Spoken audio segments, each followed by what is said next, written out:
Hi, good afternoon. After reading about the case study, Death by Measles, there are discussion questions that are needed to be response, and this is my video to answering the question. So question number 1 is, what are the facts about this case? The facts is that an elderly woman came into a local clinic to get treated for a chronic disease, and it places her in compromised status. That means that the pills that were given to her were not the right treatment. And soon later afterward, a child came in and his mother passed away. So what would have been the potential impact on the woman if the child had the following disease: pertussis, polio, influenza, or Ebola? Okay, so if the child had any of the following diseases, then the woman might have been treated differently. Or it might have gone untreated and she would still have passed away.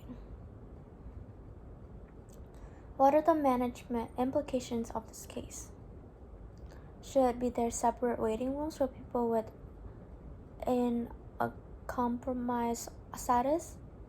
Yes, there should be separate waiting room for people in compromised status, because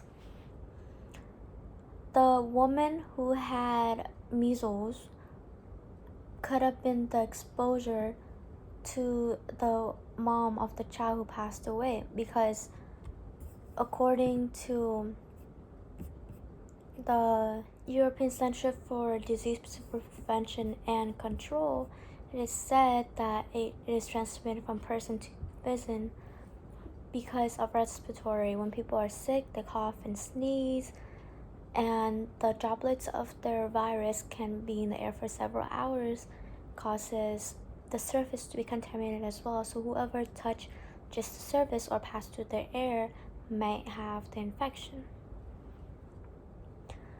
What are the legal and ethical obligations of the parent of the unvaccinated child?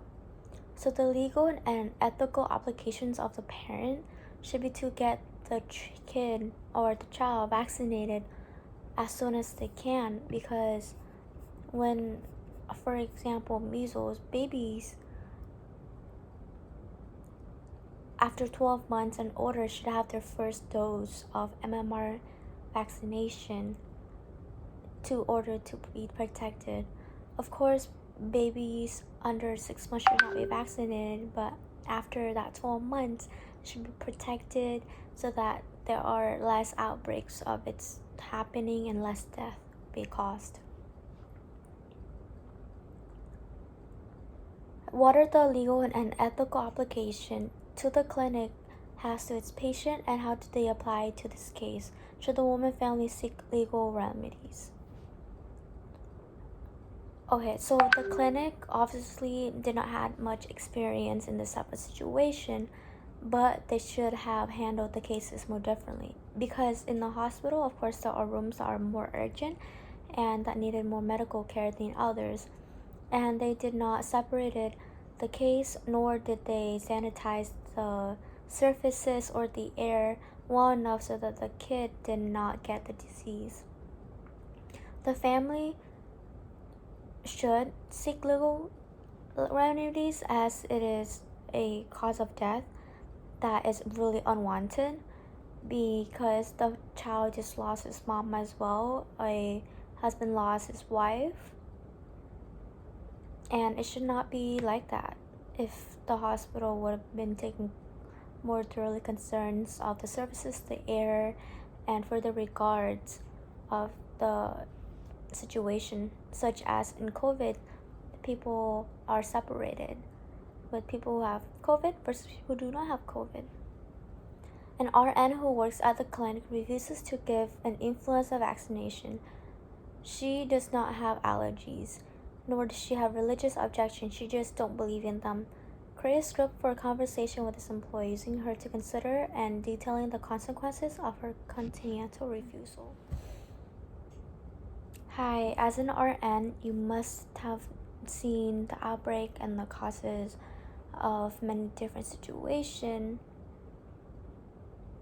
of death, and it is very tragic when a person has to see another person passed away.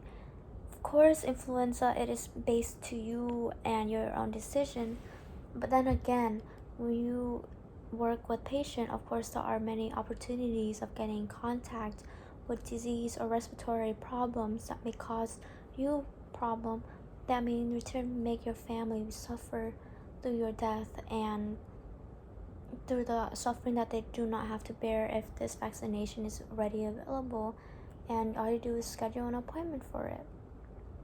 Please reconsider the influenza vaccine, as it is just not important for your life, but it is important for others to be safe and to be able to have the vaccination have its effects, and because it is created for a reason and it is to keep people safe. So please reconsider and let me know if you want to schedule an appointment for the influenza vaccine.